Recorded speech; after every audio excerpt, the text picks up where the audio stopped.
Bonjour et bienvenue sur Africa 24 dans ce nouveau numéro de décryptage. Ce jour, nous recevons pour vous la députée ivoirienne de la commune de Koumassi à Abidjan depuis 2011, l'honorable Adjaratou Traoré. Elle fait également partie des représentants de la Côte d'Ivoire au sein du Parlement de la CEDEAO, la communauté économique des États de l'Afrique de l'Ouest. À l'origine d'un projet de loi sur le personnel de maison, l'honorable Adjaratou Traoré nous parle aussi bien de sa vie politique que de sa fondation Adjaratou Dema. Madame Adjaratou Traoré, pouvez-vous nous raconter l'histoire de la fondation Adjaratou Dema? En fait, l'histoire de cette fondation remonte un peu à mon enfance parce que ma mère était analphabète, était vendeuse de jus de gingembre, comme on dit ici communément Nyamakoudi. Et avec cette vente, ce petit commerce, elle a réussi à s'occuper de ses enfants et elle, tant bien qu'analphabète, a réussi à scolariser ces enfants que nous sommes. Et j'ai vécu tout le temps mon enfance dans cette atmosphère et dans cet environnement. Et donc, quand j'ai eu l'opportunité d'être députée élue, je me suis dit, connaissant les difficultés des femmes qui exercent ce genre de commerce, de petits commerces, j'ai jugé bon de les accompagner parce que je me suis dit qu'elles avaient besoin de mesures d'accompagnement, d'aide pour pouvoir réussir leur commerce et pourquoi pas être autonome économiquement. Concrètement, quelles sont les actions que mène votre fondation pour l'autonomisation des femmes de la commune de Koumassi? De façon concrète, nous avons deux volets. Voilà. Nous avons un premier volet qui est de mettre à la disposition des femmes des produits alimentaires. Et donc, ces femmes-là viennent sans fonds de commerce prendre ces produits alimentaires qu'elles vont revendre dans leur quartier, dans leur environnement habituel. Et elles reviennent une semaine après faire le versement du coût du produit et elles gardent la marge réalisée. Et au fur et à mesure, nous les aidons à constituer un fonds de commerce par elles-mêmes. Et nous les accompagnons bien entendu à reconstituer un fonds de commerce sur la base de la marge. C'est-à-dire on les forme des petites formations pour qu'elles sachent faire la différence entre le fonds de commerce et le bénéfice. Et même avec le bénéfice, les amener à faire de petites économies qui leur permettent de constituer leur fonds de commerce elles-mêmes. Le deuxième volet, c'est l'intermédiation que nous faisons avec les structures de microfinance. Donc il y a des femmes qui n'arrivent pas à vendre les produits alimentaires que nous mettons à leur disposition. Elles, cette catégorie de femmes, nous les organisons et nous facilitons un peu l'obtention du prêt auprès des structures de microfinance. Et donc les prêts peuvent varier de 100 000 à 300 000. Mais nous jouons un peu la garantie auprès de la banque. Mais à ce niveau aussi, je peux vous dire qu'il y a des femmes qui sont aujourd'hui à 1 million de fonds de commerce, à 2 millions, voire 3 millions, certaines même ont des magasins.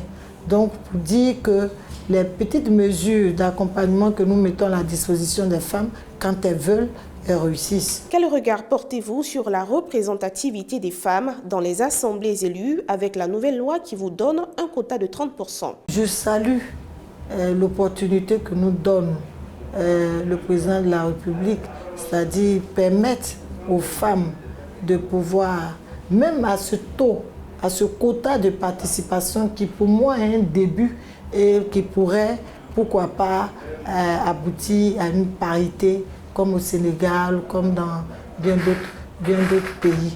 Mais déjà, pour démarrer, je pense que ce taux est satisfaisant.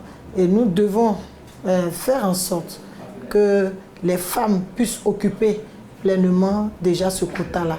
Parce qu'une chose est de mettre en place la plateforme, les dispositions légales, mais une autre est d'intéresser les femmes parce qu'il s'agit quand même des organisations. Et ce n'est pas facile pour les femmes d'être candidates, ce n'est pas facile pour les femmes d'organiser des élections. Ce n'est pas aussi forcément facile pour les femmes de se retrouver dans ce monde de politique, vous le savez. Mais comme je le dis souvent à mes consoeurs, qu'aucun domaine n'est facile. Donc il faut s'y intéresser et se donner les moyens de résister, d'exister dans le domaine et puis d'avancer, pourquoi pas. Depuis 2011, vous êtes député à l'Assemblée nationale de Côte d'Ivoire. Quel bilan faites-vous de vos différentes mandatures? Chaque mandat te permet de faire un peu plus. Mais ce que je peux vous dire, c'est que déjà, notre premier mandat, nous avons été élus en décembre 2011, mais en mai 2013, nous avons mis en place la fondation Adjaratou Démé, qui est cette fondation dont on parlait tout à l'heure. Et aujourd'hui, nous avons plus de 1200 femmes qui ont pu bénéficier des actions de cette fondation. Et à côté de la fondation, nous avons mis en place une fédération d'associations Adjaratou Démé. Et cette fédération d'associations a des activités beaucoup plus axées sur le social. Donc en fait, l'un dans l'autre, je peux dire que pour le premier mandat, nous avons quand même pu réaliser je veux dire quelque chose aidant. On a pu mettre en place ces structures-là qui aident quand même les femmes à sortir de la pauvreté. Ce qui n'est pas facile en tant que député en Afrique, en Côte d'Ivoire, parce que le député n'a pas forcément de budget. Mais donc il faut pouvoir vraiment vouloir oser, être vraiment motivé à aider les femmes pour y arriver. Et pour continuer au niveau de l'Assemblée nationale, nous avons fait une proposition de loi, l'initiative d'une proposition de loi qui prend en compte en fait l'amélioration des conditions de vie du personnel de maison, les servantes, les chauffeurs et tout ça. Donc souvent, si vous entendez parler de la loi Adjaratou, c'est moi qui suis l'initiatrice. Vous êtes membre du parti au pouvoir Rassemblement des Oufouettistes pour la démocratie et la paix, le RHDP. Mais à Koumassi, il y a des dissensions entre les leaders du parti. Quelle analyse faites-vous de cette situation? Nous sommes des humains, il peut y avoir des incompréhensions par moment, mais ça c'est vite passé, c'est l'enjeu qui reste important pour nous. L'enjeu, c'est la victoire de la liste RHDP pour donner la majorité parlementaire au président de la République, son Excellence Alassane Dramane Ouattara, pour qu'enfin il puisse finaliser ce grand projet de développement pour la Côte d'Ivoire, la paix, la cohésion sociale, et beaucoup, je veux dire, nécessite d'être consolidé en Côte d'Ivoire. Et donc, c'est vraiment avec cette majorité à l'Assemblée nationale que nous pourrons accompagner le président de la République pour la mise en place, la réalisation de tous ces grands projets.